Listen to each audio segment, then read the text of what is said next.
Hi, this is Austin Wintory. This is the Game Maker's Notebook. And I'm once again very lucky to be guest hosting and today interviewing some salty language ahead. A dear friend and truly wonderful talent, Danny Baranowsky, very acclaimed composer of many indie titles. We talk about his career, his arc, the unusual path of going from a successful freelance composer to a staff composer, and we also fetishize at great length the impenetrable Scottish accent of Grant Kirkhope. So I hope you enjoy.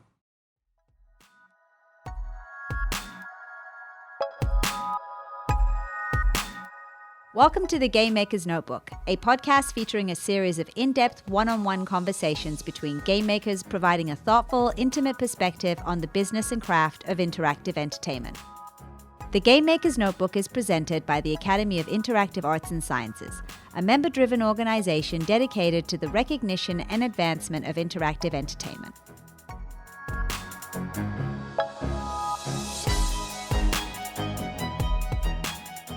Here we are at PAX West, PAX Prime, and I'm here with the Danny B Soundworks Factory.net. And we all remember that. Yep. I think your site is actually still not updated from 1997 GeoCities. It actually is talking about how Super Meat Boy is coming out soon on Xbox Live. I love it. Yeah. Well, with that as our leaping point, Danny Baranowsky, how are you? Good. You all right? Yeah. Just How's back it down in PAX? the States. Yes, you are recently Expatriated. expat. Yes. I moved up to- Excommunicated from us Americans. Yes. I'll take it. I'll accept it. Yeah, you probably wear that as a little bit of a badge of honor right now. No comment. I know Good. who's listening. Yeah. It's really good to be back in Seattle. I love this city. Lived here for about 6 years before I moved up to Vancouver. It's good to be able to come back every year for PAX. But up in Vancouver with Brace Yourself Games on the staff. I want to get into that because let's build our way there because that was kind of a turning point. You were always a freelance guy. Yep. And so let's talk some sort of basics. You were in Arizona. Mm-hmm. You grew up there, right? Phoenix, yeah. Okay, yeah. East Side, baby. Desert lizard man. Straight Mesa, Arizona, man. And if I recall from our first time meeting, which I think was actually in Seattle, Probably. with Kim Swift's yes. electronic music Yes, it was. festival. I Yeah. think that was the first time we actually met in person. That I was up there deciding whether to move here or not, yeah. And you convinced me That was a recon. to get as far away from LA as possible. Yeah, good. I have that effect. Yeah, the population is getting dangerously low in LA these days.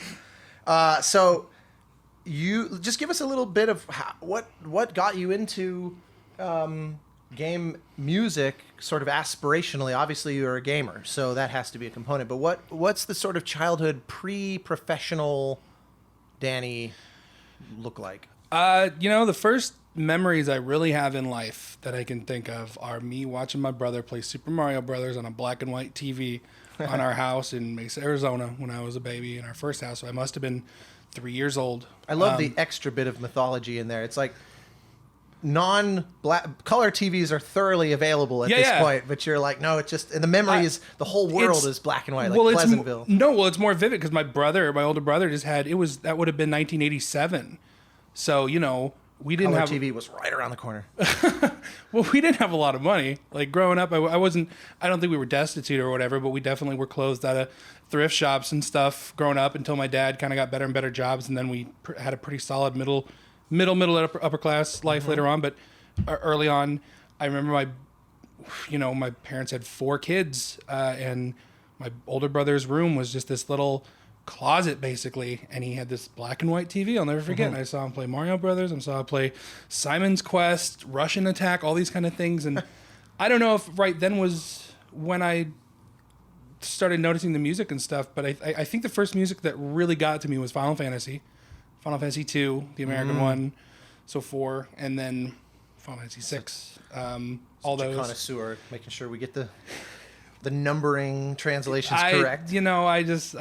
Yes, I'm a connoisseur. Is a good You're word. that guy. I am that guy. I'm sorry.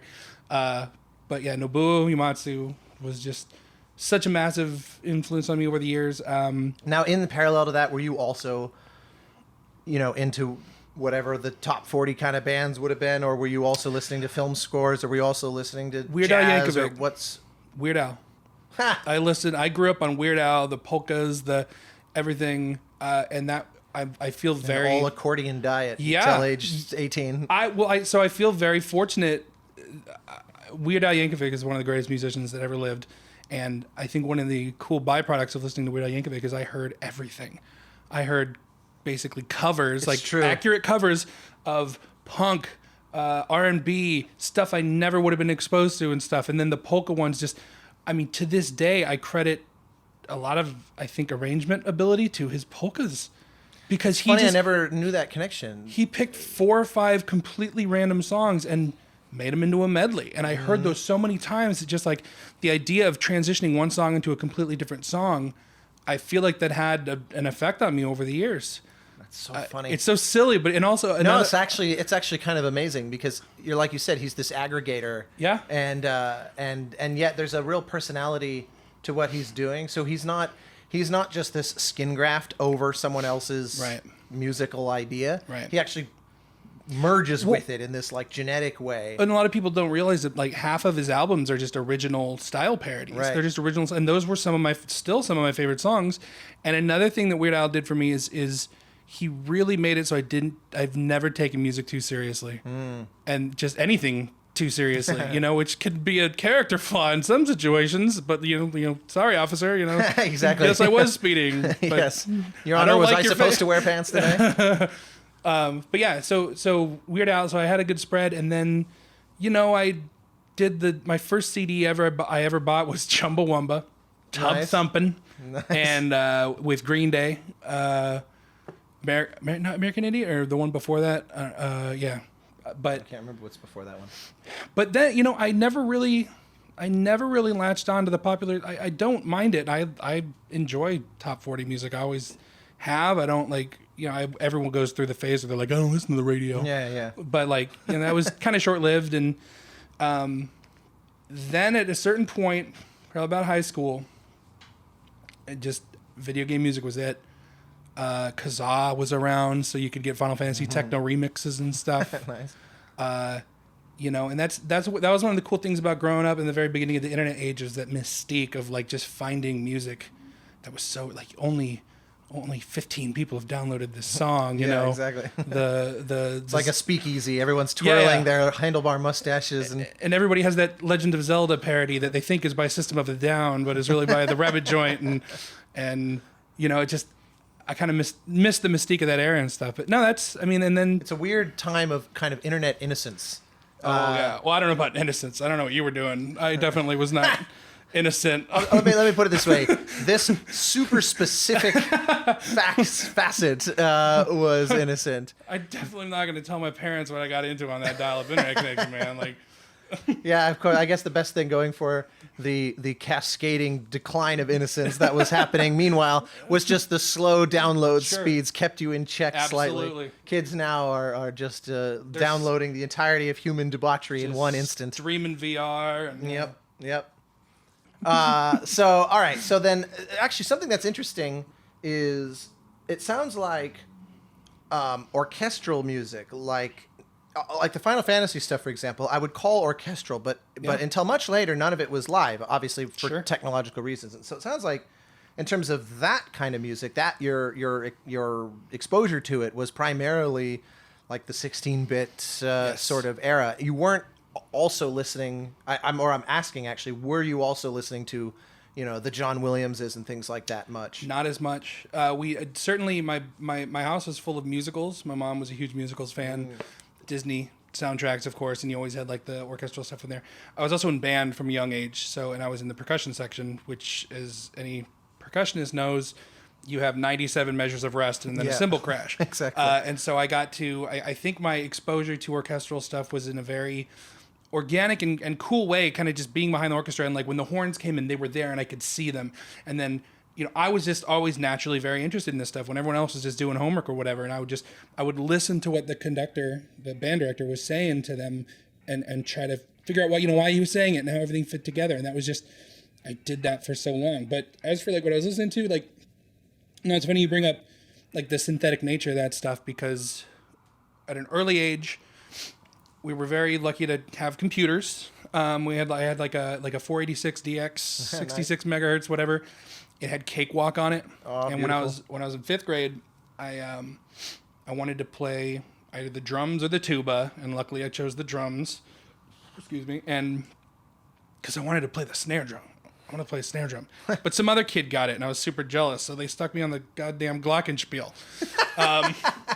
And so I love how there's just no serious version. Like, no. You could have said that with total conviction. Oh, yeah. You know, like I devoted my life to the glockenspiel. I spieled that Glock. Yeah, there's just Nothing. There's no way to straight-faced. But so I took that.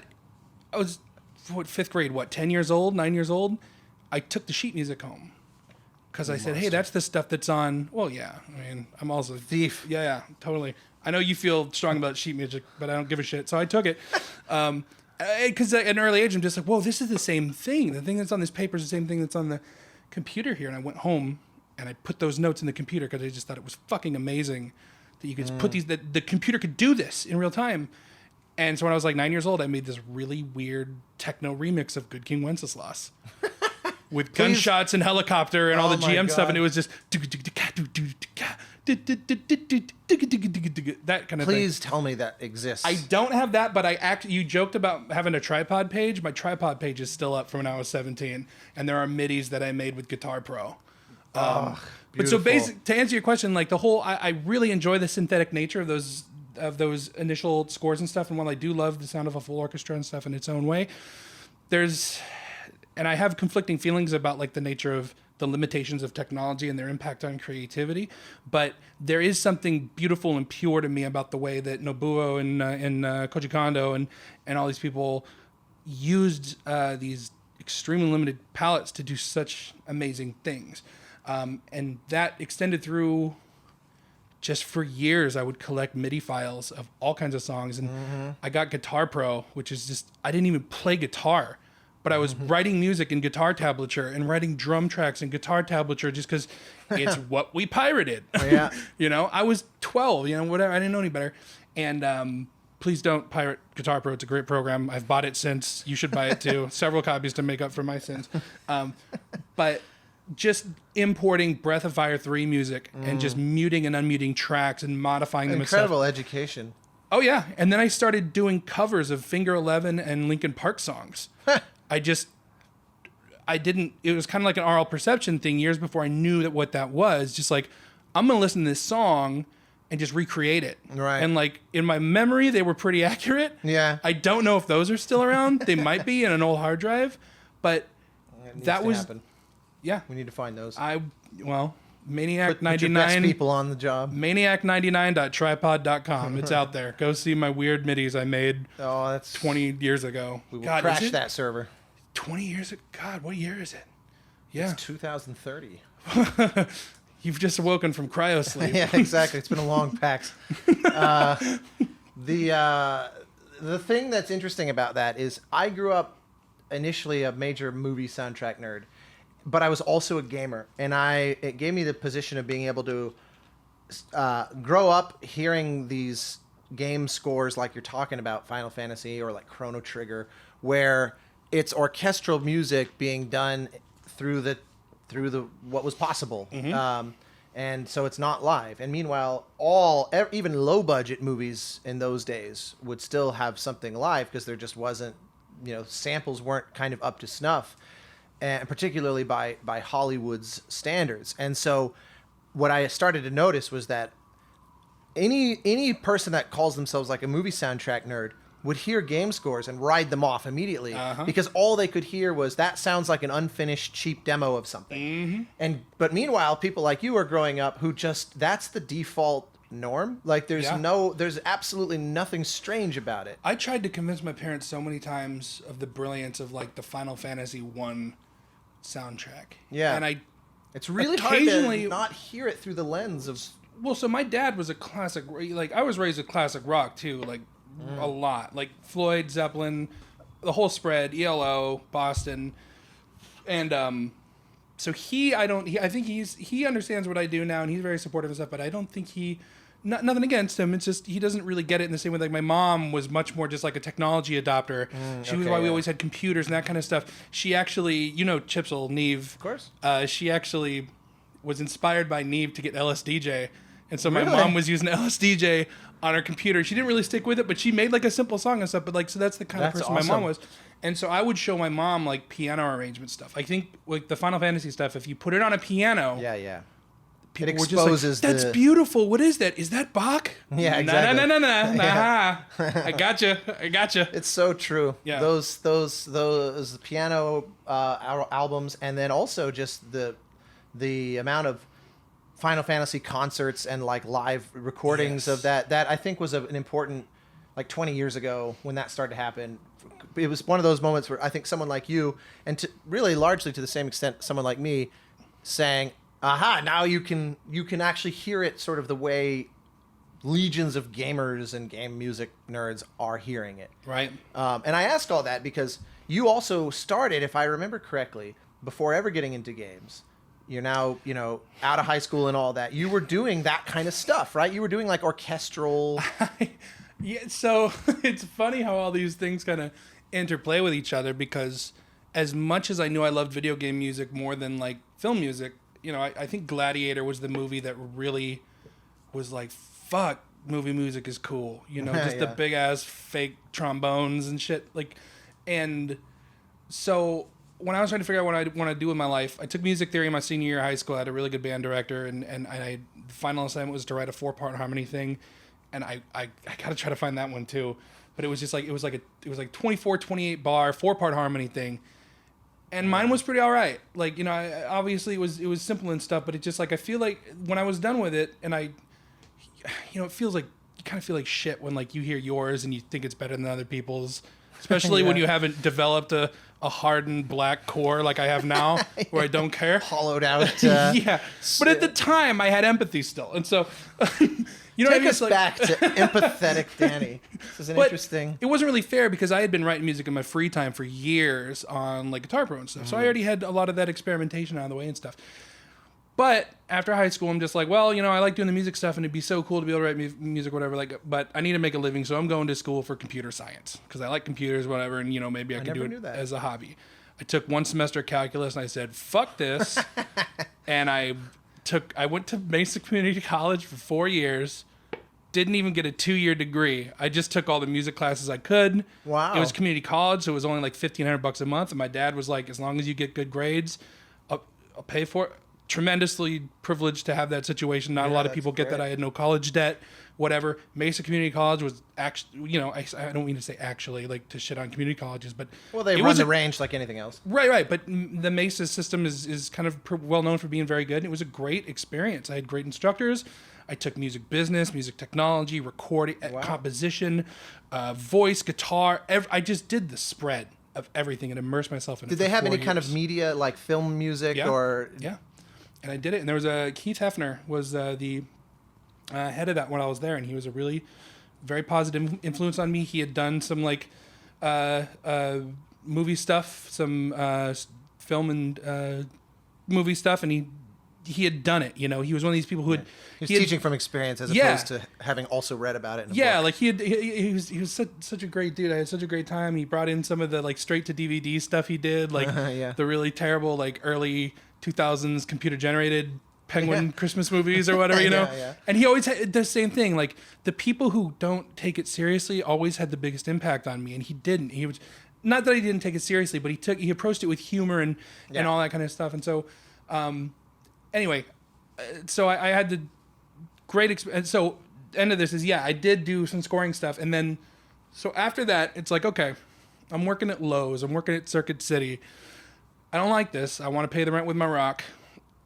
Because Tenacious D and the Pick of Destiny is my Bible, if you've seen it. Oh yeah, so you graduate from Weird Al to Tenacious D. Yeah, that's a good arc right there. I never saw that link, but you're right.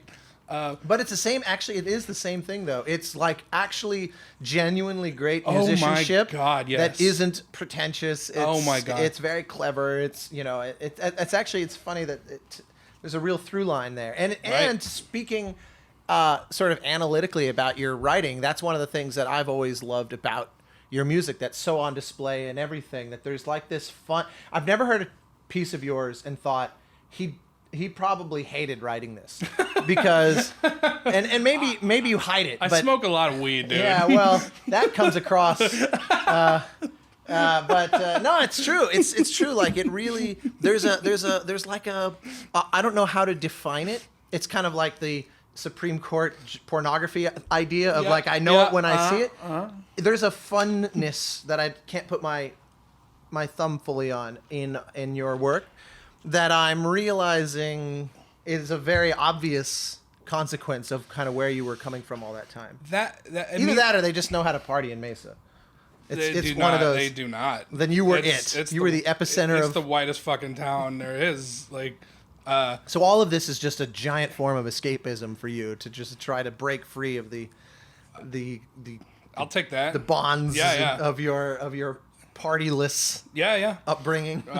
No, I mean it means a lot that you say that, and I think that's probably true in a lot of ways, and I think one of the ways that manifests is I love melodramatic music. I love, and so and the reason I love melodrama and the melodramatic stuff I think of is like Queen, Muse. I love Muse. I got some buddies who just like hate Muse for the same reason I love them, but like that, you know what I mean? Like, or it's just like they like some people will hear Muse and it's just like, what the fuck is this guy's problem? Like, you know, and it's so over the top operatic, and there's melodrama that I hate, but there's a certain kind of melodrama. It's this thing where like I've always been a goofster. I've always been a jokester. A goofster. From the 30s? I've been a joke patrol, making my rounds. Yep. And so, like, I have definitely had trouble over the years with being genuine. I feel I am a genuine person. But there's something about the expression of genuineness that often to me can feel very fake and insidious, I guess.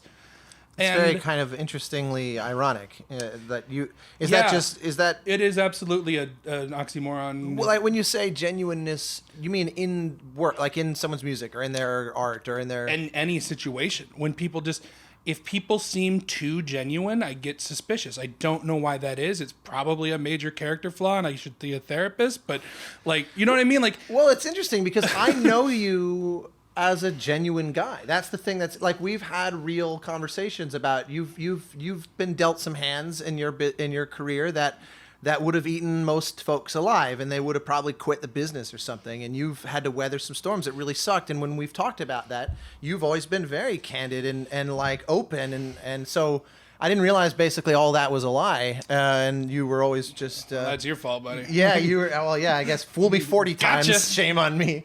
But no, to kind of clarify and expand on like what you say, like it's a thing.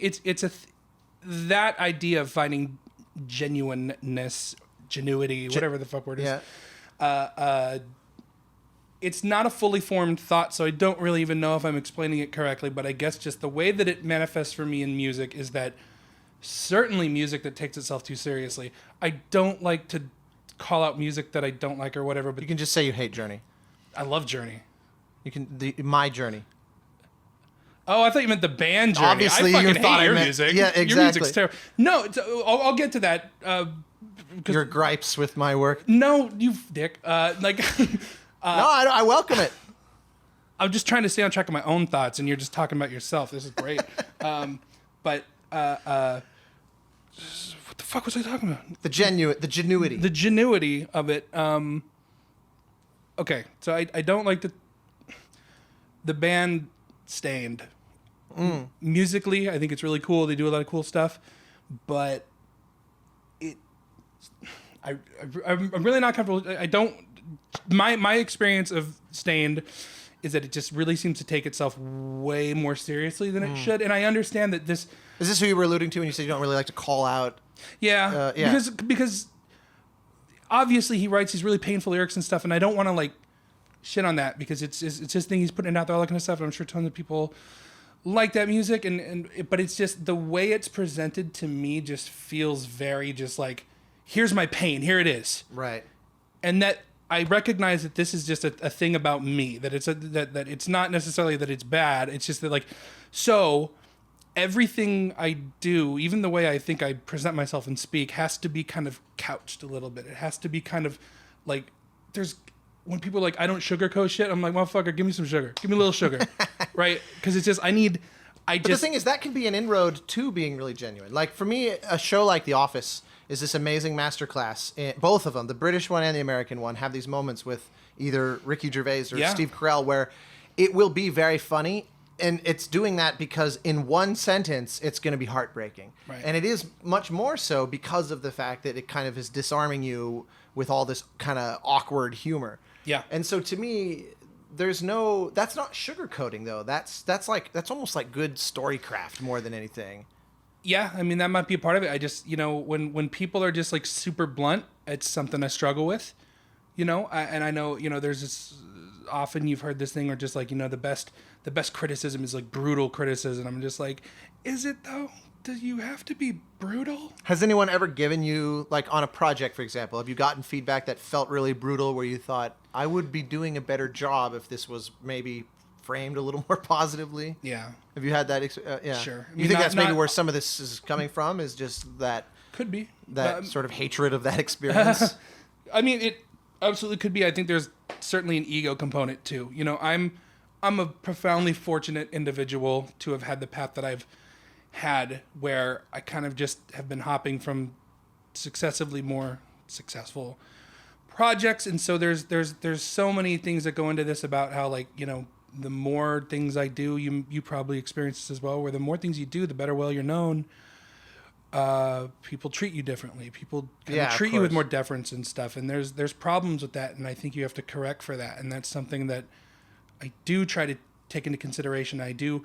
But yeah, I'm sure you've had the thought, and every musician has had the thought where, like, somebody, even a very mild criticism, it just hits you. Oh yeah. Right in the gut. We're all guilty of, if you can go on like a YouTube upload and read 50 things about how it's the best music ever, and but then you're somebody looking for goes, this guy sucks. Yeah, exactly. You're looking for the I don't understand why everyone thinks this is interesting. More like awful Wintory. Yeah.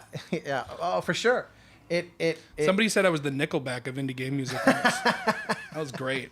And you're right. I'm fucking rich. What? And I'm not rich. I'm not rich. It's a joke. What? But I am Nickelback. That's such a weird compare. I don't even understand. I can't even kind of crawl into their headspace. This on was that one. years ago. This was like just maybe after Binding of Isaac. It's like, so wow, he funny. did 2 games that did well. All of a sudden, he's the biggest rock act in the world that everybody hates. Yeah, the most popular target for hatred that everyone then secretly listens to. Yeah, like, I mean, I don't listen to them, but it's like, their first album was cool, like, whatever. So funny. I got called the Brian Eno of games after Flow.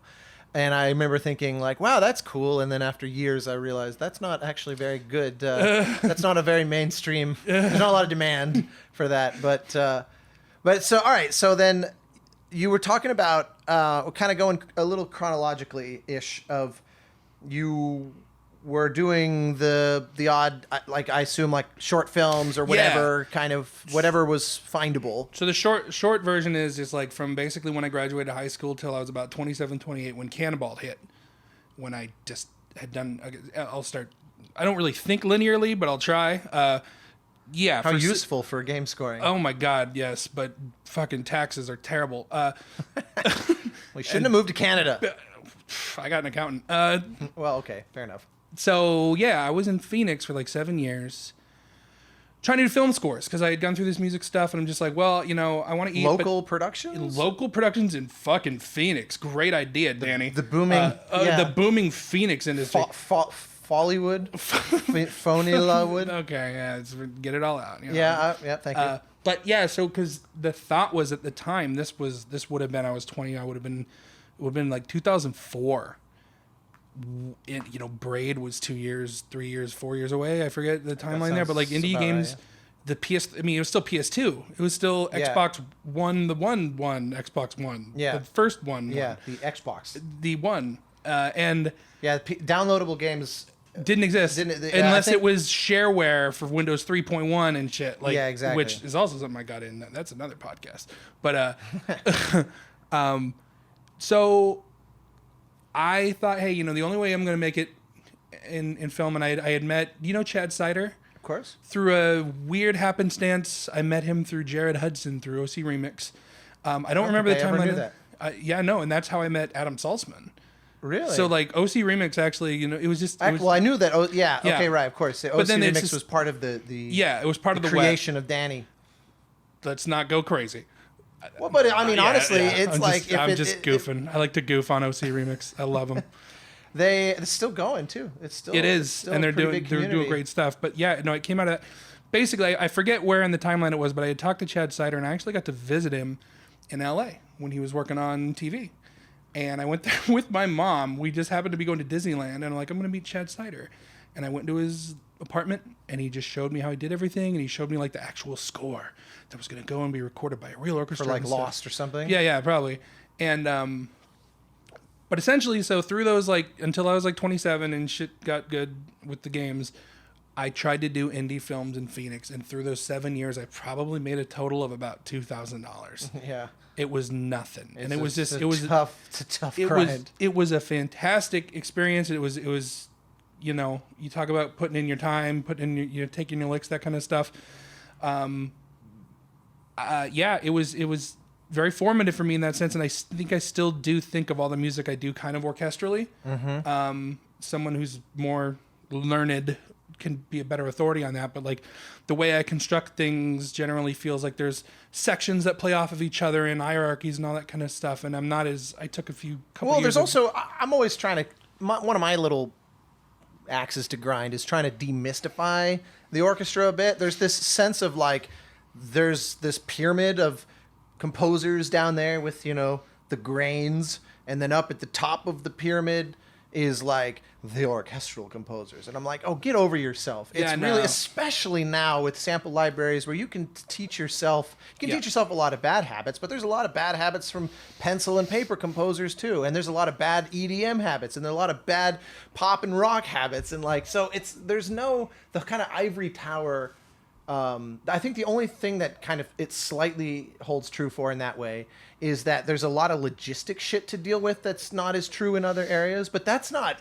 You don't have to be fucking Stephen Hawking to wrap your brain around that stuff. So, to me, I will say one of my thoughts going into taking on those music classes was I want to be half Beethoven and half Jimi Hendrix. Yeah. And maybe that was just a great excuse to get drunk more than anything, and not take shit seriously. And it's like, I actually do very well with instruction. I like school. I am one of those people who just, as much self-experimentation stuff I do, what is most effective for me is sitting down and just having to go to a thing. And that's, we talked about like me not freelancing anymore and working now, and it's been very good for me to have a structure. I'm not a naturally structured person, but that was my approach, where it's just like, I want to learn music theory. I want to know what's going on, but I don't want to be ruled by it. Yeah. And it's now that I know more after all these years, it's just like, I feel like that's kind of a strange way to look at it, because it's just like, you can learn things and not be ruled by them. I mean, certainly you can be influenced by them and stuff. And I kind of wish a lot of times that I knew more. I don't know what key my shit is in ever. I do understand basic like chord. I mean, I know what relative. I know that. Oh, I'm going up to the fifth, going up to the fourth. It's this quality, all that kind of stuff. But I'm in B sharp minor. I don't fucking know. Like. But that's the thing. It's proof that none of that matters. To me, the biggest problem is a lot of music students learn music theory and they see it as a rule book, and it's more like a Rosetta Stone. It is a Rosetta Stone. It's just a way to try to explain. It's the difference between Bach and Mozart and Brahms. Here's a tool set for analyzing those differences, but it's not this prescription of like what music is. I kind of see it. It's theory in the same way of the theory of evolution. It's here's everything we've seen, and here's how it all links together. Exactly. The theory of evolution is never like this is how it works. Yeah, exactly. It's just like this is what we have observed, and this is the model of it. And music theory is the same way, where it's just like. A lot of people have this misconception that like music theory is like they're going to go and they're going to tell you how to write. No, it's going to be like this is how they wrote. Yeah, exactly. This is how we analyze it. Hey, see this Neapolitan ding dong triple stack? This guy used it the same way as this person, and so yeah. And I think it's proof that following kind of your intuitions can, especially when you have strong musical ideas, as you obviously do, then the ability, trying to go sort of get ideas out of a textbook basically is not a good strategy. Can we shit on your music now? Oh, I'm ready anytime. You can just make that an alternating. Yeah.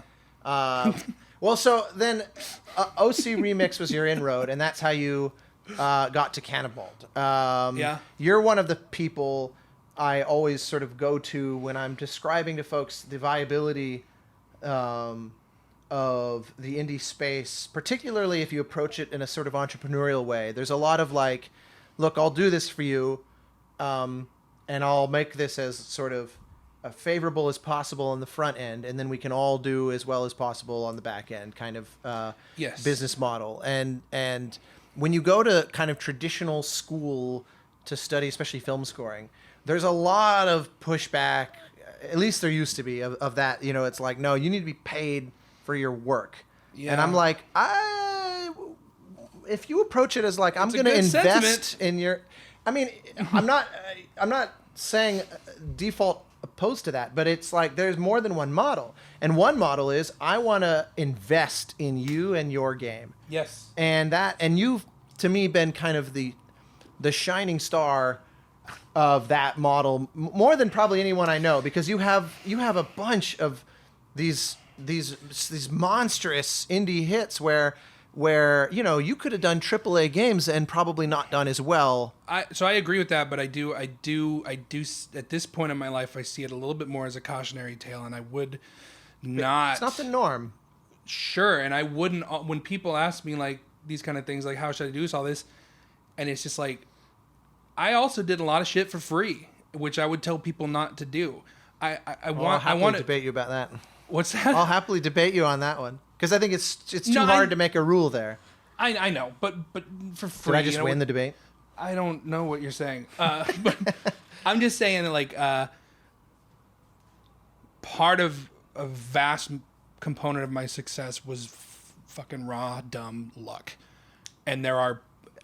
I'm gonna push back on that. I it's not to say that I didn't work hard, that I'm not good at what I do. I feel that I am and whatever, but just like there are lots of points where if lightning didn't strike the right way, there are plenty of composers way better than me, and like maybe they had a different work ethic or a different approach that modified it in some way, but I just don't know. Like, honestly, to answer you, I don't know.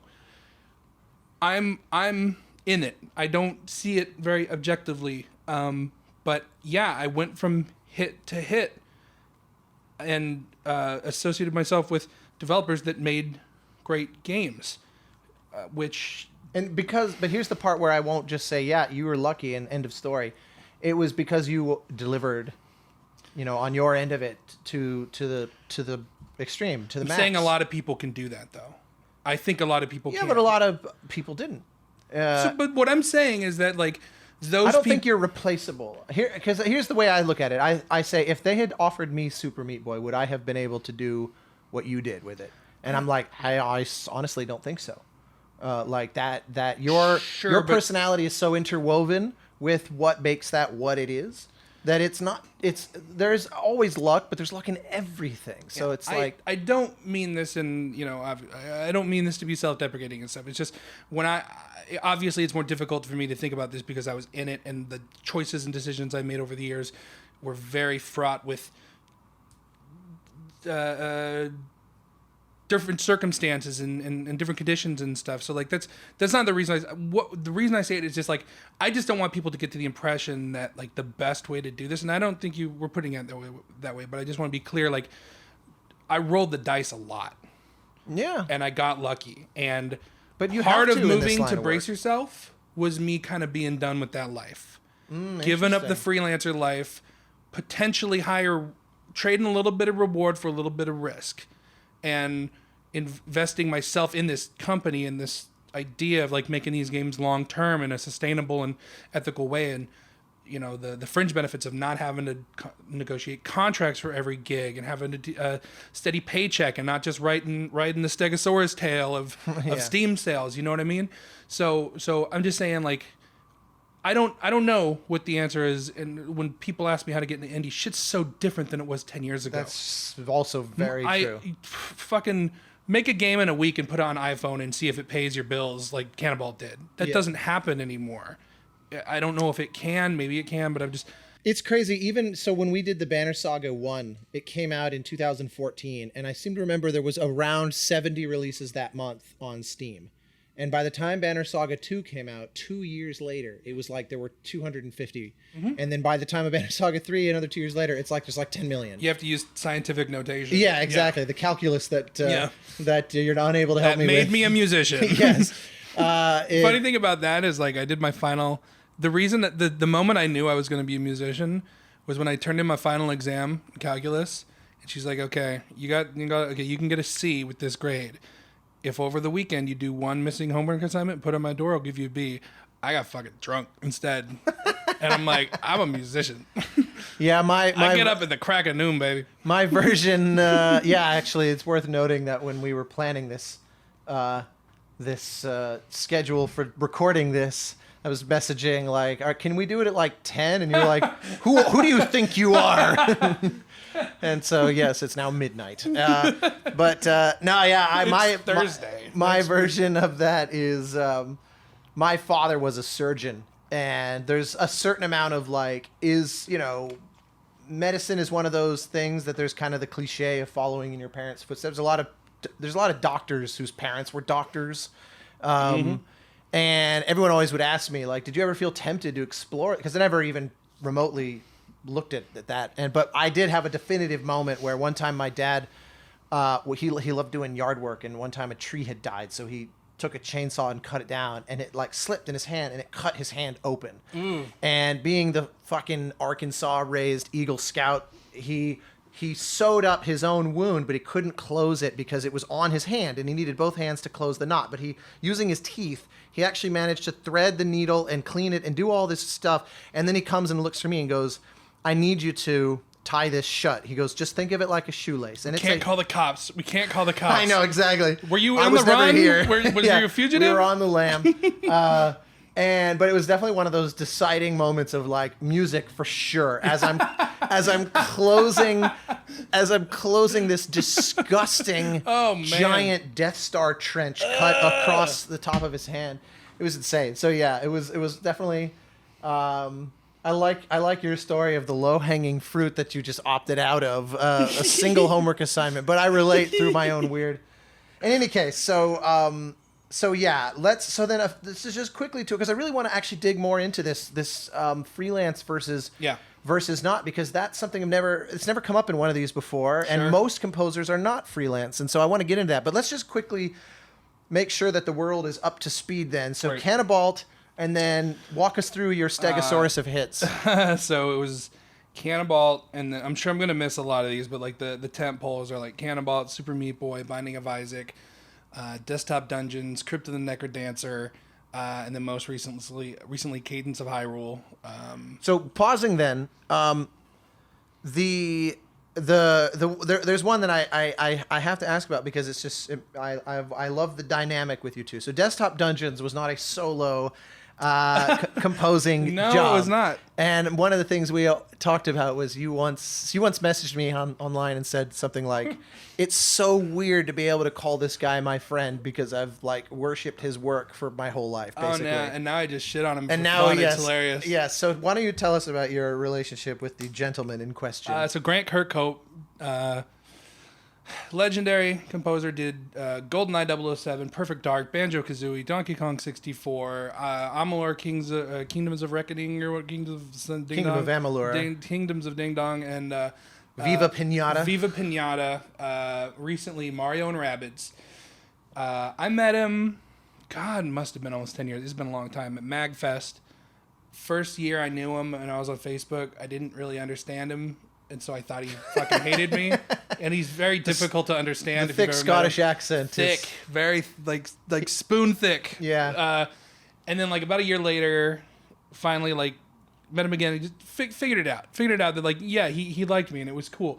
And just you had to ask a translator to come hang with you. God, fucking, I had to feed him some fucking corn pudding or something, whatever they eat, and he got Anyway, that's a great, Haggis. It's a great joke. But It's okay. Power of editing. No one will know about your horrible bomb. so, yeah, he just became a very good friend and mentor. He helped me get through a lot of tough situations. He ultimately That guy, I'll tell you this. That guy really cares about you. He and I have talked about you. I fucking know it's annoying. Yeah, I know. It's the worst. Again, genuine emotion. I know this is hard. Yeah. But he and I have like, he has called me before to say, I don't know what to do in X situation because I want to do right by Danny, and I don't, where's the line between intervening in someone's business versus looking out for them and that kind of, like, it's coming from a place of genuine real care, and this is a guy who's a childhood hero. Yeah, I used to leave Perfect Dark on my Nintendo 64 in my room when I was like cleaning. Like Banjo-Kazooie, I didn't play it much, but everyone's heard that music just over and over again. And yeah, he became a mentor and almost like I hesitate to say father figure because I love my dad. He's great, but but unlike Grant, you mean? Unlike Grant. But my dad just never, I can't really talk to my dad about video games because he just doesn't care. Right. And that's why he likes fishing and Right. smoking weed and carpentry. Like, it just things I kind of don't. And, I feel unconditionally love my parents and I have a wonderful relationship with them. But, I can't really get advice about the games industry from my It's more like dad. a big brother or an uncle or something. Yeah, and so he ended up being a groomsman at my wedding, which is the fucking weirdest thing that's ever happened in my life. Because it's like being a guitar player growing up, and all of a sudden, you ever see the South Park episode where Cartman thinks he's gonna have like Radiohead at his tea party? Yeah. He's like, hey Tom York, do you want some more tea? Like that's how I feel with Grant all the time. Like, hey Grant Kirkhope, you want to hand me the ring so I can marry my wife? Like, it's absurd and it's definitely, I understand when people say, don't meet your heroes, and I can understand how that could be, but he is absolutely... It helps when you can't understand a word they're saying, so that helps kind of break down that problem. Yeah, I just imagine he's just like, I like this music track, Danny. I love you, son. Like, Yeah, it turns out in 10 years, you've actually been mishearing him all the... He keeps saying, like, I'm calling the cops. It just sounds like... And you're just... hey lad, you're going to get the thing in the firing. Hey... He doesn't even sound like that's like that a was leopard. like a leopard. Yeah, I was going to say. But it's like nobody can impersonate Grant Kirkhope. I know. I have tried. It's impossible. And failed, as I you think just if I heard. drink enough, I can get like 40% of the way there. Yeah. But I was, Jimmy Henson, Big Jimmy Circles. We were talking about this the other night. We shit on him all the time because him and Grant have a hilarious altercation-based relationship. You should get Jimmy on here sometime. That sounds like a common thread with Grant in general. Yes. But I forget what I was going to say, but yeah, Jimmy and Grant hate each other.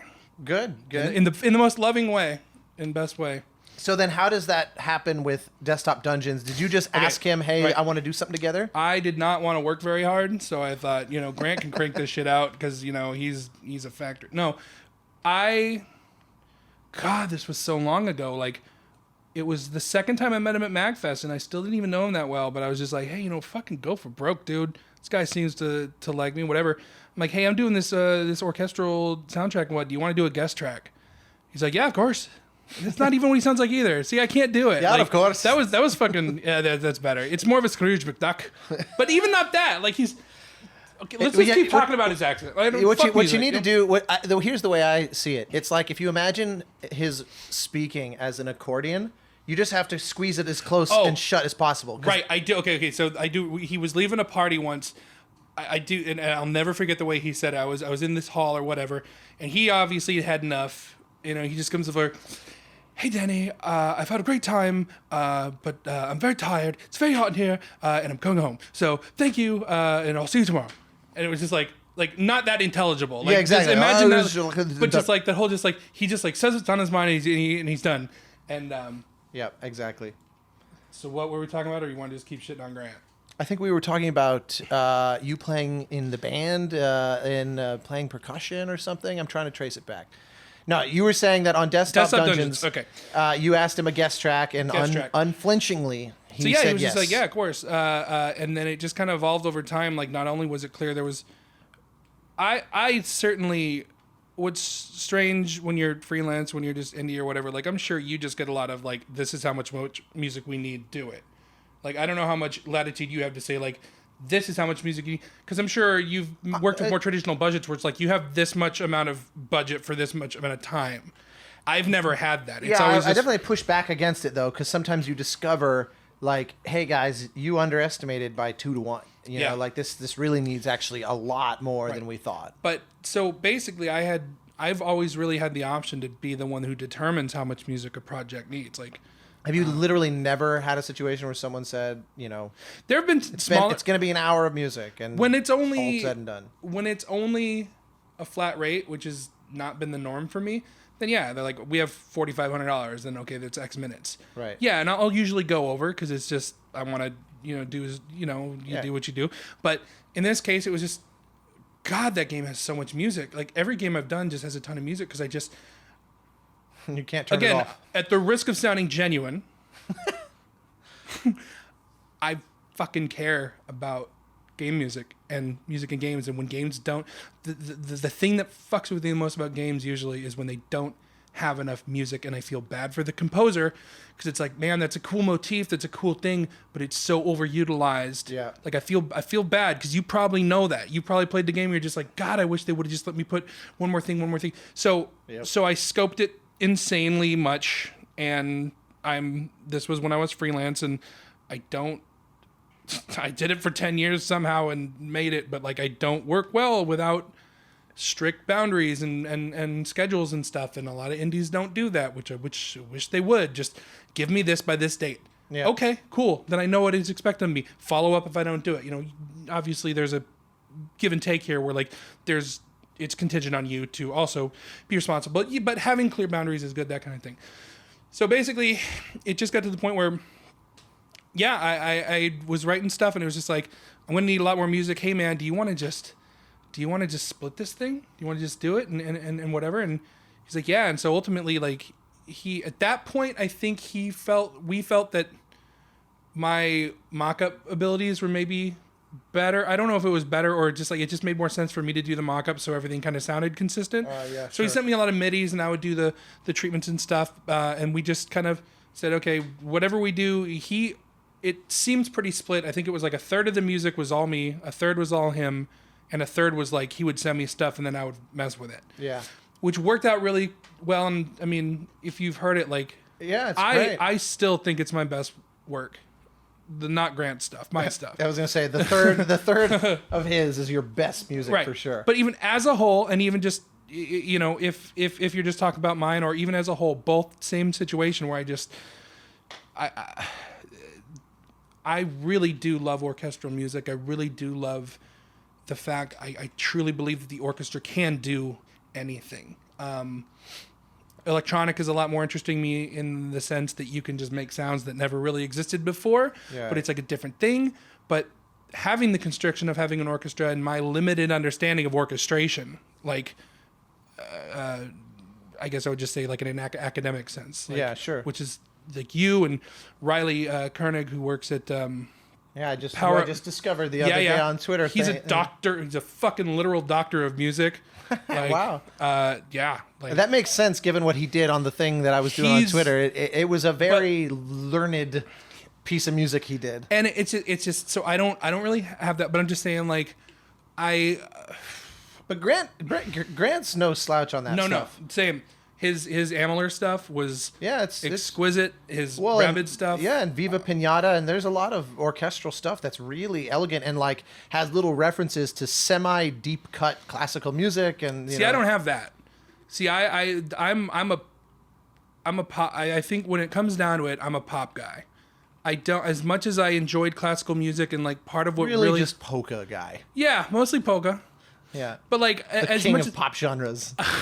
I can kind of remember the feeling writing the 4-part harmony stuff in high school, and then doing some of it and doing aural perception with 4-part harmonies in AP and music theory, like, and hearing Bach and really studying it for the first time. Just that's, I feel like there's a big component of like my core that is still made up of that, where 4-part harmonies from Bach is like, yeah, this is like, in my understanding or opinion, this is the basis of everything that I understand is like Western music, is this 4-part harmony shit. And like, obviously rock music has broken off and they do their own thing. And all these genres have done their own thing. But like to me, it was just like when those four voices diverge and then reconverge in that perfect way and do the suspension that resolves. Yeah, it's I magic. remember when I was a kid, one of the things I wanted to be for a long time was a music psychologist, which I don't even know if that is a real thing. But I remember hearing distinctly a 4/3 suspension. And I would recognize that in music without knowing what it was. Right. And I would keep hearing these 4/3 suspensions, and I keep thinking, like, how is this affecting my emotions? You're right, yeah. How is this making me feel this way? And so it's just like, all I want to know in life is what that is and how it works. Yeah. And I think in kind of a roundabout way, I maybe do. I still don't understand, obviously, the neurological and all that kind of stuff. And I think that's what being a composer is. Yeah. Is just basically saying, looking at sort of music as this amorphous concept and saying, if I pull little pieces out of the sky, Right. I'm doing so because I know how they will affect emotions. And I'm Yes. trying to achieve something. I want Right. this to be like tense, or I want this to be full adrenaline, Right. scary, or blah, blah, blah, blah, blah. And when we talk about the whole, like, academic versus, Beethoven versus Hendrix, I think my strength is much more on the Hendrix side. I think my strength, and that's something I've had to just kind of lean into and not worry if my chord progressions are perfect or if I avoid every parallel fifth. Well, again, yeah, it's like... I feel like one of my strengths as a human is that I have very strong emotions, but I think I'm pretty good at understanding them and using them and understanding other people's emotions. And so that absolutely informs the way that I write. And I think I'm a pretty happy person. I think I'm a kind of a boisterous, loud jackass. And so my music is boisterous, loud jackass music. It's funny how, because every now and again you meet somebody whose music is seemingly the precise opposite of their personality. Yeah. But you are not one of those folks. You are one of those people who I think is kind of a living embodiment. You're very true. Your writing is very true to you. And I think everything we're talking about is kind of really confirming that in everything from the influences and the Well, I feel the same way about you. Oh, good. The guy whose music you hate. Fantastic. Yeah. Perfect. You're awful. No, That is true. So, and I think I've told you this before, where it's like, I think I told you, like, I respect the shit out of the Journey soundtrack, in the same vein as, like, it's not my thing, right? Of that I am aware. But I respect the shit out of it. I've told you other things, like Assassin's Creed Syndicate, totally my shit. I was so No, you don't have to go down that road, man. It's one of those. I love the diversity of opinions, and I love the idea that there isn't some rule that you have to love Journey, for example. But no, and that's what I'm saying is that, like, I there's a lot of music out there that I don't enjoy, but you can still try to appreciate why people might, and right, as you grow as a musician, and so that's why, like, I hope you don't feel any offense by me saying that. No, because not it is at all. I love it. I hope it just means that I care about you enough as a musician and a person, even though it's perfect for the game. Like, that's the thing, is like, I don't want to assign any negative connotation to that music because it's perfect for the game. It fits everything. It's fucking wonderful. It's fucking glorious. But it's just like, when I need music to listen to, if someone really fucking likes metal, you're never going to get Kenny G in their playlist, right? That doesn't mean they have to hate Kenny G. Right. It's just they're not into it.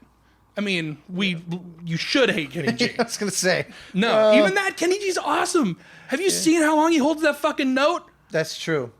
What's he breathing out of? Yeah, no, it's interesting. I've heard that before. It's funny how I remember Gerard Marino, not to throw someone under the bus here, but I remember Gerard. I met Gerard. He once, after Abzu came out, I remember he called me and he goes, "This is everything I was hoping Journey would be." He goes, "I have to be honest, I never could understand why people were into Journey, but somehow you kind of rearranged the variables in a way on this one that this is the one that I remember thinking that was a really interesting. I was like, thank you. I love it. I mean, I love it. I don't want to have, like, none of us benefit from sycophants, Yeah. So my wife and I played through Abzu in, like, one sitting on our. It was a great on your experience. honeymoon. on my honeymoon. I hope, yes, right? No, that was all Assassin's Creed.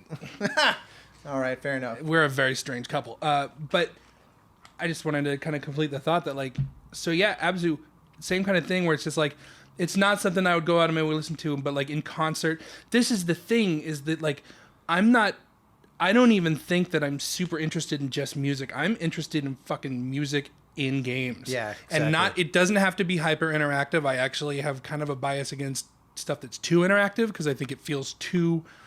Well, it depends on how it's like done, Mickey but- Mousing it if Mickey Mouse was an android. Yeah. That was like self-aware. You No, know what I mean? it's the way I always describe that to developers is we want to make sure we don't reduce the score to being a machine. Yes, Where it's yes. just auto So- calling a bunch of sound files, basically. But the body of your work that I'm familiar with, which is very little, is that the same kind of thing where it does reflect it's very thoughtful. It's very deliberate. It's very sure of itself. Complete in this. You didn't know you were gonna be on the fucking hot seat, do you? I don't know. I'm trying to. I'm just leaning on the realization that you're not being genuine. Yeah. No, so this is all this. I'm setting up a sucker punch, man. Yeah, Get ready. exactly. I'm ready for it. But no, it's definitely genuine time here. Nothing is out of place. Everything is constructed with care, and it's the same kind of thing where you as a person, I've. It's actually You're not like a reckless person like I am. Well, it's so funny that you say that so specifically because I always try to, whenever I really love a colleague's music, and I specifically like a colleague or a friend where there's someone I can reach out to and talk to, as opposed to just like listening to, Jerry Goldsmith's music, who, he's been dead for 15 years, and even then What? it would have been hard to reach him. I didn't know. Are you not on the cutting edge of film music community news? Actually, it was just the other day. It was the actual 15th anniversary. So one of the things I particularly love about celebrating and being inspired by the work of people in my kind of immediate orbit or life or circle or whatever, is that when I really am inspired by something or I'm really affected by it in one way or another, I love that I can kind of try to unpack what it is direct from the source. And it's so funny that you said, everything feels very in its place and thoughtful and whatever, however you were describing it with my stuff, whereas you're reckless. It's ironically, I completely agree with that, and that's one of the things I'm always trying to learn from your writing. Like, because I'll hear this, like, it's like watching this amazing horseback rider without a saddle. It's really exciting, like because it's one of those I can never. Sometimes I'm the horse. Yeah, I can never fully predict where you're going, and that's something I always want in my own writing too. Sure. I don't like where you can feel the patterns so much that I'm like waiting for 30 seconds from now when I'm finally going to get the new thing because I know what this piece of music is going to be doing for the next 30 seconds. I hate that. I get so instantly bored. Right. And sometimes I think I overcompensate for that in my own writing and it's too hyperactively kind of full of shit. But yours always seems to have the exact right amount of unpredictability without lapsing into insanity. And I genuinely... I'm getting there. I'm working on it. I mean it, man. Like, I remember when I listened to CRYPT of the Necrodancer in particular, I was like... Because a lot of the very heavily beat-driven... This is another reason why our mutual friend, Neve Chipsole, I really love her writing for a similar reason. Mm-hmm. Because a lot of once the kind of chiptune resurgence, full nostalgia revolution came, and it was just like 8-bit in all directions all the time... I was so bored by the overwhelming majority of it because it was like people were writing bland music and they thought it was cool because they liked the novelty of the old sounds. Right. But there was like, you forgot to write good music though is the thing. And hers was such a standout for me as not that. I was like this, kind of like the piano reductions of the Final Fantasy stuff. I was like, if you tried to play this in some other configuration with different sounds or whatever, the notes themselves would hold your interest. It's not relevant. Like she uses the sounds that she's using to a masterful effect, but they are almost secondary to just the music being abstractly great. And yours is very much the same way. But CRYPT of the Necrodancer was one of those that, I remember enjoying the stuff that you had done up to that point. But this was one where I thought normally, for all the reasons I was saying, the kind of EDM minded or anything that's heavily beat driven, which that one needs to be by conception. I I often have a hard time listening in any long stretches for because it gets so boring so fast. And holy shit, was that not true in Try Necrodancer? writing beat-driven music for fucking 4 years in a row with Necrodancer and Cadence. Like, it was so nice to move on to Industries of Titan. That is much more much ambient, more kind of and chill. I refound the tempo track in my DAW. I had forgotten it was there. That's so But funny. just being able to just do a tempo ramp and some rubato kind of shit, and also just like letting a sound ring from. But no, I hear you. And that was when I'm writing do that this, conscientiously. That's where I was kind of wanted that kind of unpredictable, reckless. Because you can do that even in something that's so steady. Is that something that it just comes out that way, or you're kind of having to look at it and go, all right, it's just not interesting yet, and going in and mucking with it? I think it's a little bit of everything, but like honestly, man, writing stuff that had to be to a beat and to such a strict specification, just to not be fucking bored, I had to just like get as weird as I could. You know what I mean? Like. Yeah, no, I self-preservation more than a little anything. bit, yeah. But it's also like you know that when you do this stuff, non-composers don't ever think about this, but the practicality of hey, here's this crazy ass abstract situation that may be subject to any number of potential events that is video game music. Make it make sense. Yeah, you know, and we have a lot of years of experience doing that, and like, so for me, it's just kind of a natural outgrowth of just. You have to do this at 120 BPM. It's got to be 3 minutes long. Do something. And like the Necrodancer idea was kind of like, I'm going to try to do a bunch of genres. Authenticity is not that's another thing I admire about you is authenticity that I don't think I have, where it's like, I can make like clubbish sounding music, but I'm never going to make fucking Skrillex level shit, Deadmau5 level shit. That's just like super authentic and genre defining. I'm always going to have this weird retro Danny B sound, and that's fine when I do that kind of stuff. I'm cool with it. It used to be something I was almost a little quasi-ashamed of, but it's like, it's my thing. People are into it. It pays the bills. Fuck it. I'm doing it. I'm going whole hog on it. It seems so natural. It is. It's not you wearing a hat. Right. And Necrodancer and Cadence were that way, where it's just, this is what I do. This is the Danny B style.com.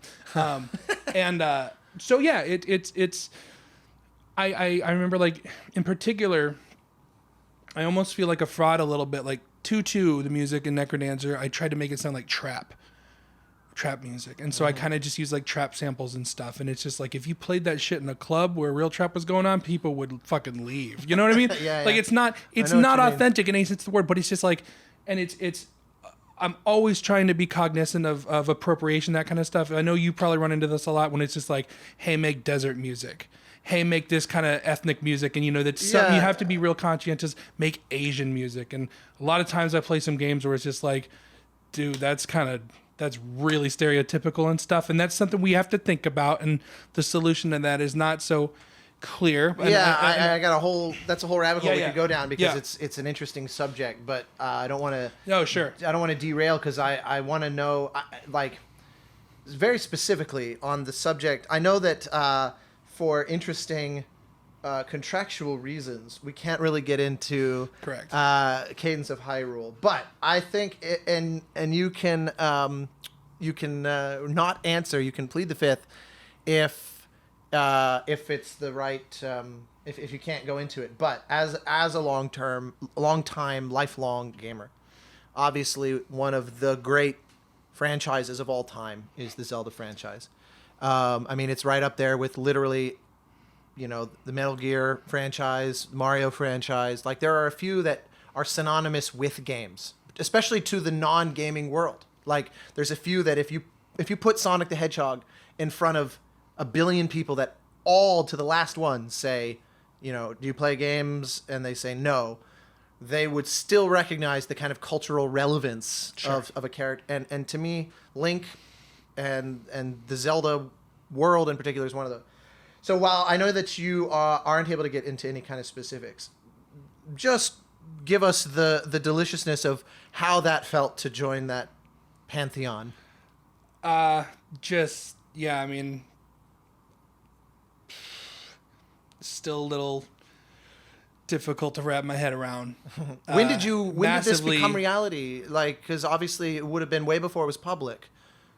So was this something that you were just exploding with, Yeah. waiting to share for years? For a time. All right. I'm just... Yeah, I get it. I want to be respectful of what they... Understood. It was... I think it's just totally fair for me to say it was just one of the most intense, amazing experiences of my life, and it's... God, I sound like every fucking asshole on the Grammys, but just like so humbling that I got to be this person and I got to be in this situation, and it's always going to be a little difficult for me to wrestle with, not difficult, but strange to wrestle with the reality that this happened. Yeah, it would be like it's scoring a Star Wars movie or something. Yeah, it's just so that's.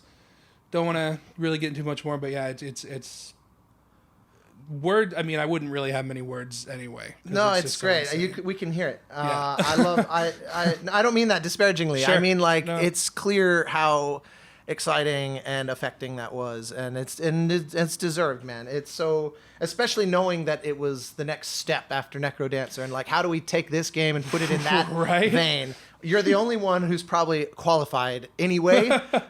So who else were they gonna get? It's like, to me, it's amazing. But so I want to end with just a little bit more unpacking on. You've had the reverse arc of most composers that I know.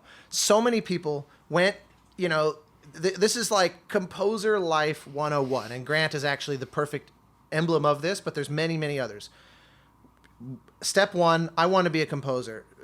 Parents say, you need to get a real job. Step two, the loophole. I find a staff job somewhere, and I get to have my 9 to 5 and my bi-weekly salary and blah, blah, blah, but I'm still involved in music, like Grant at Rare and blah, blah, blah. There's a lot of composers that they land some kind of staff job, and usually it means they're doing music plus other stuff, sound design or dialogue editing or blah, blah, blah, blah.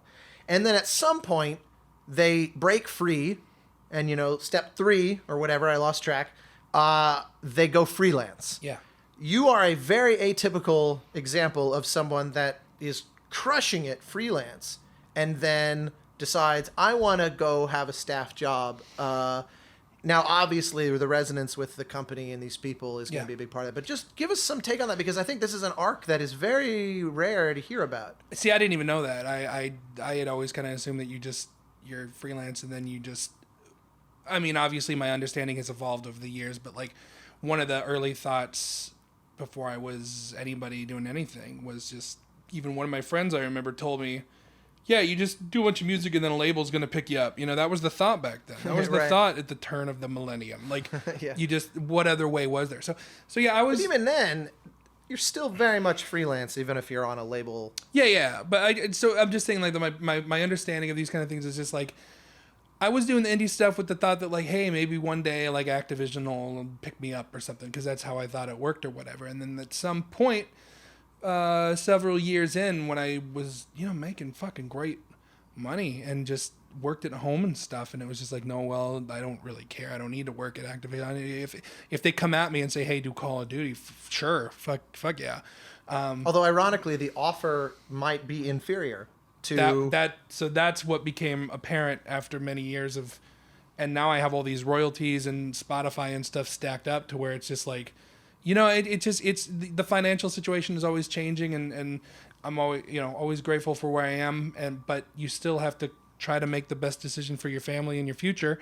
And yeah, it wouldn't there's not a lot of times where it would have made sense to go to a AAA company and just do a gig for even 6 figures or something, because it's just like long term that's a loss with this stuff. And again, tremendously privileged and fortunate, because this is not a common thing. I feel it's very important to recognize that this is not the norm. Well, there's a spectrum. It's not binary, though, because there's definitely a spectrum of self-sustaining success with an indie, and you can be less successful than you and still feel all the same things that you're saying. Yes. But I want to be clear, I was not joking when I say pay the rent with The Rock is all I care about, man.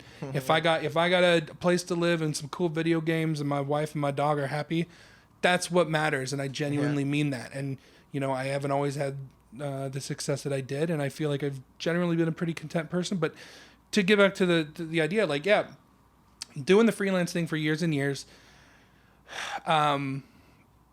I guess the background I would give you is I did work some office jobs and I hated them. And I thought, I'm never going to go back into a cubicle or an office again. I hate it. Rat in a cage, all that shit. Yeah. And at some point, you know, when you're doing freelance, first couple months, first couple years, it's just pretty cool. You don't have to leave the house. You ain't got to wear pants. You know, Amazon brings the food to you, you know, and there's just 10 years of it, man. It just kind of got sad to the point where I definitely fell into that trap of just, you know, I'm comfortable with my body, but I did gain a bunch of weight and start having more health problems that had to be addressed mentally. Just not, you know, that I'm probably one of the most extroverted people there that exists. Yeah. For a composer, I need human beings. Yeah, I am the predator on those like memes where it's just like introverts and there's just like people screaming at them and they're just trying to read a book. That's me. It's like, motherfucker, how do you think I feel that I need your blood? You think I feel good about that? Like, I want you to be able to read your book, but I also need you to live. Like, so that's a joke. Don't be afraid of me. But so it's a GDC. The stories of your terrors My are legendary. terrors. Yeah. As all these introverts just gather and screaming at people reading books. What's it about? then, yeah. No, it's true, but actually, it is very uncommon. Composers, musicians in general. Well, not musicians in general, actually, but composers in general are stereotypically very introverted, and so Really? Yeah, I think so. Not the ones I know. Have you met Jimmy? Well, again, I think in some cases like attracts like, but pound for pound, you know, it's a job that requires you to basically be alone most of the time. So if you're going to take that job on, you better thrive like that. There's actually a good example of this in my new situation here. So to get there, at some point a few years ago, I was still in Seattle, and Ryan Clark runs Brace Yourself Games. He kind of joked about me moving to Canada, and poor naive me 2 years ago was like, I don't know, man, I love my country. I don't think I could ever leave America. And then 2016 happened. It was not I don't want to get too, you know, super political about it, but it's not the reason I accepted his offer and left. The reason I accepted his offer is we came to an agreement of something that would make me feel okay with being off the market. And so when we made an equitable, did what you always got to do is have a good contract, have a good agreement, have third parties look at it to make sure. And we came to an agreement that where I felt comfortable giving up that. And it's a very even-handed, lateral, hopefully eventually, I don't know how to talk about it without being, sounding strange. I don't know. This is not my forte. You don't need to expose how the sausage was made on this one. I know. I'll just eat the sausage. That's a stupid joke. So the lifestyle change has been pretty massive. I was sedentary for a very long time. Yeah. 10 years. There was just no reason to leave, so I never did. Now, and so I lived in like the suburbs and just drove everywhere because that's how I grew up in Phoenix. You just have a car. Like, why the fuck would you walk in Phoenix? Yeah. And so now we live in downtown Vancouver. I walk to work every day and back, and I get my minimum 40 minutes of human walking activity, usually more, walking the dog, all that kind of stuff. And it's been a drastic benefit to my health, mental health, physical health, all that kind of stuff. And I used to have a separate room in my house to write music, which is great because it's good to have a computer that doesn't have World of Warcraft on it to get shit done. But now that I actually like go to another place and it's like, he trusts me. I kind of just get latitude. I could go play World of Warcraft all day at that computer at work. And I thought that was a danger, that I would just go there and play video games all day, but I just don't. Yeah. And it's just like that. It really showed. Your brain really shifts, I think, when you walk in those doors. Really does. There's other people there, but to talk about the introvert kind of thing, the only real drawback I've seen so far, which is one that just probably can't be solved, is that everyone's kind of in the main area and they can talk and stuff all the time. I'm in my office and I'm usually alone. Right. And I think that's it's not a solvable problem really. Like, even if I get a bigger, better studio, whatever, like it's always going to be a thing where I'm in there with my headphones on. Idle chit chat's not really possible. It's the same kind of phenomenon that I'm sure you're aware of, where just like You ever been jealous that like artists can listen to podcasts when they work? Oh yeah, Or have like a TV show on? We can't do anything but work. Yeah. The whole time. You can't. I have a friend who does a lot of video editing, and he posts reviews on Facebook of like every TV show and movie in the universe. Yeah. And I'm like, and his output professionally is massive. Yeah. And I'm just like, there are not enough hours in the day. And he goes, well, it's because it's so easy to watch while I work. And I'm like, God, I hate you. I hate it. There's so much shit on Netflix that Yep. I'll never see. Yep. That I'm sure is life-alteringly good Yep. because we cannot multitask that. Even I could, if it was something really dialed in and simple, I could maybe handle little pieces of that. But then the challenge is that almost everything I would want to watch and listen has music in it. Yeah. So then there's just this clash of awfulness, and it's no win. That reminds me too, though, that I'll say that like the shit that I'm really, I've known this about myself for a long time, but I really only come to terms with it more recently that I don't really listen to music in my free time. I never just sit down and listen to music. When you say come to terms with, because you thought that was a bad thing? Yeah. Yeah, I'm not sure I do. I listen to music in games. Right. I play games because I love games and they're fun, but I also, it's kind of a double-edged sword because if a game has music that I don't like, it really affects me. Yeah, it's hard to overcome. Yeah. And I also just, it's not like I have a dogmatic belief against it about turning off music and playing other music. Right. But I don't like to do that. If other people do. I've never understood that. I know, have but the same attitude. No, I'm with you. In other Yeah. words, I've never understood how that's even appealing to people, because it just feels like it would be like if you had the option to turn off the visual effects that they painted over the green screen. Yeah. And you're like, I want to put my own backgrounds in the Avengers. And you're like, what the hell? How is that a good watching experience? I do kind of get it because like music is so personal. And like, I'm with you that like I don't understand it, but I totally understand why other people would do it. But I'm just saying that like, I don't even really. I have like, people have like Spotify playlists and shit, and I'm just like, I just don't. Right. I've never thought like, why would I want to? There's just this missing connection in my brain when people ask me like, what kind of music do you listen to? And all I can do is fall back to like what I listened to before I was a composer, which I'm super into the new metal of the turn of the millennium. Yeah, exactly. System of a Down, Filter, Seven Dust, fucking all that. American Idiot. We're just going straight back to the origin. Nah, I'm not into that anymore. Like the shit that stuck with me, like the normie shit. Oh, you mean that's your actual answer? My actual answer, if like I listen to like I knew like Korn. Yeah. I fucking love Korn. I don't care if you don't. Like it's you want to talk about melodrama? Hell yeah. That's fucking Korn. Yeah, but who can argue with that? That's music. Or was that a Grant impersonation? I think that was the best one so far. Actually, that's how Grant snores. Well, fuck you, Grant. Spoken from. Yeah, well, hey, no, there's an intrinsic warm and cuddly quality of knowing that you're listening to him snoring. So he hasn't filed a restraining order yet, so it's okay.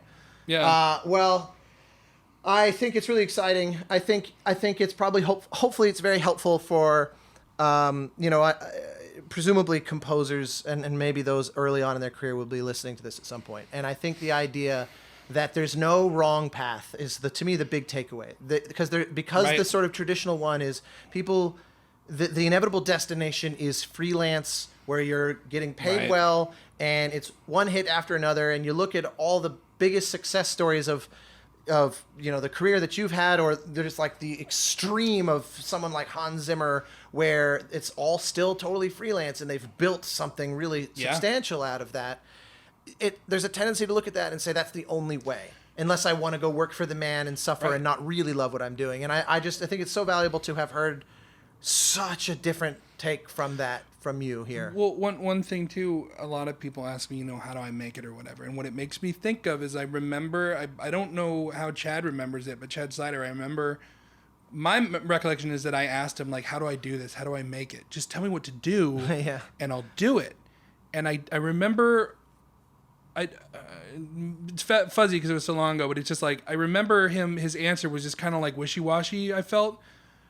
But the reason is there is no answer to that. Well, and exactly. It took me a long time. Say? Yeah, and so now that I'm in the position, it's just like anyone who's listening to this and they're just like, what do I do? I can't answer that. I mean, I can give you, I think there's some bedrock principles that I think we would all agree on. Like, you have to be good. You are going to have to work hard. you also need to be careful not to work too hard, burn yourself out. True. All of these things are on a spectrum, and there's no like binary shit here. Even the whole like don't work for free shit. Like in general, yeah, maybe not, but like I worked for free on some shit before I could,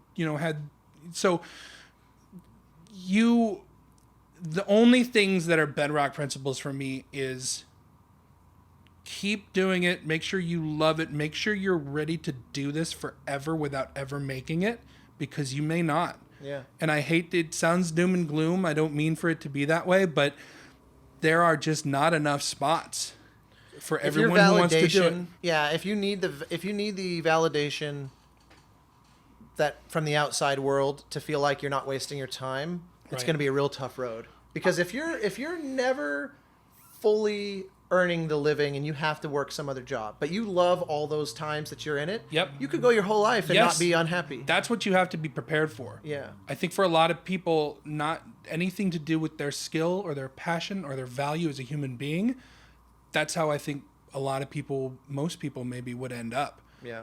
Where we have gotten, we are, again, I don't mean to like press it, but I do place a lot of emphasis on just fortune. I think because shit can happen. Your wife can get in a car crash. Like someone can be hit with illness. Things can happen in your life that can just derail you for no fault of your own. Yeah. And don't beat yourself up if you don't. I know it's hard, man. I know what it's like to work at Circuit City and like Lowe's and you also know that what it's like to work on a really spectacularly successful thing and everybody look at you as if you're a rock star, and everyone be unaware of how difficult it is and how hard of a time you're dealing with for private reasons that the world will never even know about. Right. So there's an element to that as well, where it's not just this dichotomy between I'm working at Circuit City and I'm really not happy versus I'm working on things and they're going well. Like it can also be going well on the outside, you be suffering enormously. It's very important to know that even a high level of success, it will not fix you. Yeah. If you need, I think it's very important, because I've struggled with some pretty wicked mental health shit my entire life. Still do. Got a pretty good handle on it now, but success and adoration and recognition and awards, they will not fix you. I can promise you that. And anybody who it does fix them, I question their mental state, because that sounds like some serious megalomaniac shit. Because or the bottom's waiting to drop in a situation like that. What I find satisfaction and happiness and stuff is in a stable work environment, a stable family, supporting loved ones, all that shit that just sounds so fucking hokey and stupid when you're young, and the older you get, the more you get it. Yeah. I mean, I'm only 35 years old. I ain't old, I ain't young. I'm in this weird, middle age is coming, baby. But I'm just saying. You're preparing for it well. No. I think I'm not enunciating it clearly enough then. I'm just saying, I think I said it clear as I can. It's not going to fix you. Your fucking life and your livelihood and your family, it's always been my priority. I've failed at that at times. I've prioritized the wrong things and everything, but it's just like, that's my best advice. If you want to make it, is take care of your regular life first. Yeah. Because if that's not there, if you mortgage your house and just give away everything to be that one success story that's on the news when thousands of other people have done it and now they're just destitute, there's no point. Like you just, and I don't want to be patronizing to people and tell them how to live their lives. But to me, the important thing has always been to focus on your family, focus on your mental health, focus on all that kind of shit. Try to make rational decisions. Don't put all them eggs in one basket. You know what I mean? It can happen, but it's rare. It's beautiful but rare. Yeah. Like a good steak. I'm gonna let that be our closing comments. So tell us where to find you. I'm on Twitter, Vancouver, British Columbia. Do you want my address? Yeah, give us your address and whatever the Canadian version of Social Security, if they even gave you one of those. It's the SIN number. The SIN number. SIN. That was great. I have a SIN number. Yo, finally, you're getting what you deserve. Hell yeah, SIN country, baby. At Danny B Style on Twitter. I have DannyBmusic.com is all my Bandcamp, my latest stuff. If you want to see my archaic old website that shows Super Meat Boy coming soon, that's dbsoundworks.com. Yes. And if you want to see my tripod page from 1997, it's maniac99.tripod.com, and there's a bunch of middies on the left side that will make you lose. You will lose any kind of respect you ever had to me. There's a lot of links to Star Wars sites and middies and references to my middle school band. I want to go on there and make sure all your links are still active. Surprisingly, a lot. My guest book still works. Wow. All right. Well, I'm going to go There's add at least one name. Yeah, sure. I'm going to do it. Well, thank you again. This was awesome. Yeah. And hopefully everyone's going to come crash the tripod server. I hope so. They need to be taken down. Thank you. Thanks.